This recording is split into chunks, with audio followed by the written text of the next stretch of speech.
बच्चों, second chapter में हमने आपको परिभाषाएं, मात्रक, उसके बारे में हमने कल आपको सिखाया था। और अब आगे इसकी डेरिवेशन चलते हैं। लेसन नंबर 2 में जो छोटी दूरी के मापन होते हैं उसमें किस तरह से मापन करते हैं उसके बारे में जो डेरिवेशन है वो बहुत इम्पोर्टेंट है, वो मैं आपको करा रहा हूँ। आप ये याद रखना कि ये मैं आपको नोट्स बना करके दे रहा हूँ, आपको ये कहीं और मिलेंगे नहीं। तो इन नोट्सों को अच्छी तरह आप फेयर कोड में बनाएं और याद करें और अच्छी तरह से रखें। और अब मैं स्टार्ट करता हूँ। इसमें जो परमाणु परिकल्पना है, परमाणु परिकल्पना के द्वारा परमाणु की त्रिज्या का हम निर्धारण कैसे करते हैं इसके बारे में मैंने बहुत संक्षेप में लिखा है। पदार्थ के 1 ग्राम अणु में 6.23 10⁻23 परमाणु होते हैं और पदार्थ का 2/3 भाग जो आयतन है वो घेरते हैं। कौन? अणु। तो ये मेरी परिकल्पना है, ये परिकल्पना है। इस परिकल्पना को हम बदल नहीं सकते, ये हमें याद होना चाहिए। अब हम इसको सिद्ध करने के लिए आगे मानते हैं। माना पदार्थ का द्रव्यमान m, परमाणु भार कैपिटल M, घिरा हुआ आयतन जो v और परमाणु की जो त्रिज्या है वो r तथा अवोगाद्रो संख्या n हमने ये अपनी तरफ से मान ली। जब मानते हैं तो उसे हमें अब शो करना पड़ता है सिद्धांत अनुसार। तो हम कहते हैं कैपिटल M ग्राम, द्रव्यमान में परमाणु संख्या n है। तो 1 ग्राम पदार्थ में परमाणु संख्या कितनी होगी? n/m होगी। m क्या आ जाए? n के नीचे आ जाएगा।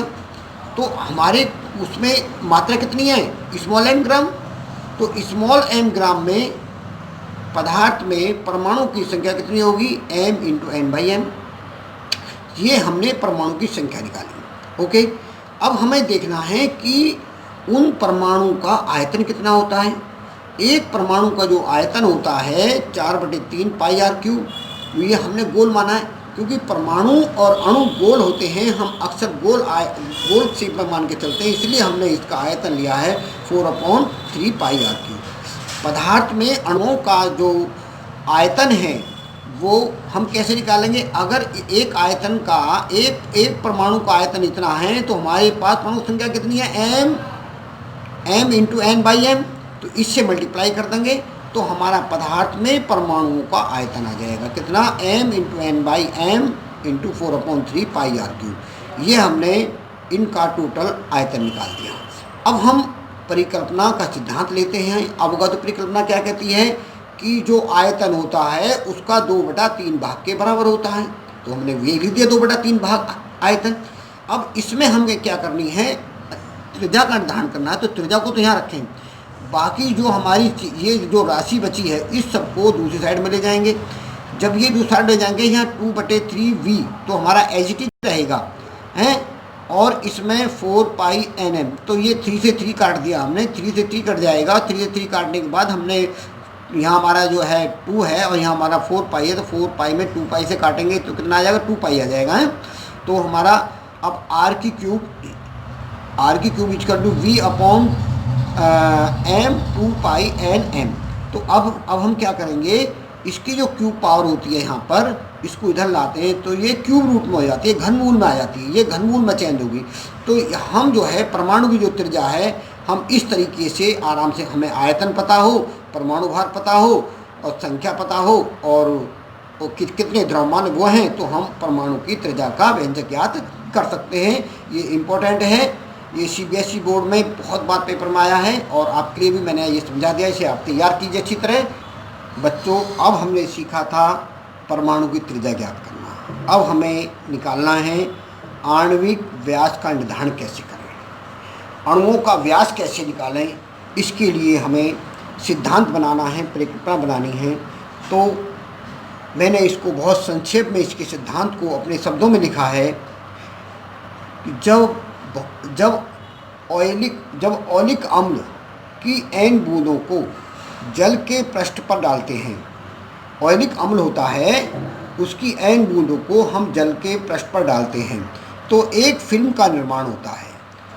माना पेपर पेपर ग्राफ के द्वारा उसका हम क्षेत्रफल माप लेते हैं। माना प्रत्येक बूंद का जो आयतन है वो हम मान लेते हैं कैपिटल वी है। ओके, कैपिटल वी मान लिया हमने, तो एन बूंदों का आयतन कितना होगा, एन भी हो जाएगा। तो ऑयलिक अम्ल जो होता है, ऑयलिक अम्ल की जो सांद्रता होती है वो हमें याद होनी चाहिए, वो कितनी होती है, 1/4 सेंटीमीटर क्यूब। ओके, ये सांद्रता होती है। और इसकी जो मात्रा होती है हम संख्या में सांद्रता से मल्टीप्लाई कर दे तो मात्रा आ जाती है। ये लगभग आयतन के बराबर होती है, NV × 1/400। तो हमारी ये ऑयलिक अम्ल की मात्रा आ गई। अब हमें क्या करना है कि फिल्म जो ऑयलिक अम्ल की मोटाई कितनी है, तो हमने क्या कहा, यदि फिल्म की मोटाई T तथा फिल्म का पृष्ठीय क्षेत्रफल A हो तो ऑयलिक अम्ल का आयतन कितना होगा, A × T, क्षेत्रफल इंटू मोटाई। क्षेत्रफल को जब मोटाई से मल्टीप्लाई करते क्या निकलता है, आयतन निकलता है। तो ये आयतन हो गया। इसे हमने इक्वेशन को नेक्स्ट मान लिया, इक्वेशन 2 और ये इक्वेशन 1। समीकरण 1 और 2 से AT = NV × 1/400, इससे मुझे T की वैल्यू निकालनी है। जो T की वैल्यू निकालनी तो A इसके नीचे आ जाएगा, तो NV/A × 1/400। तो इसको कैसे लिखेंगे, इसको लिखेंगे या T = NV/400A।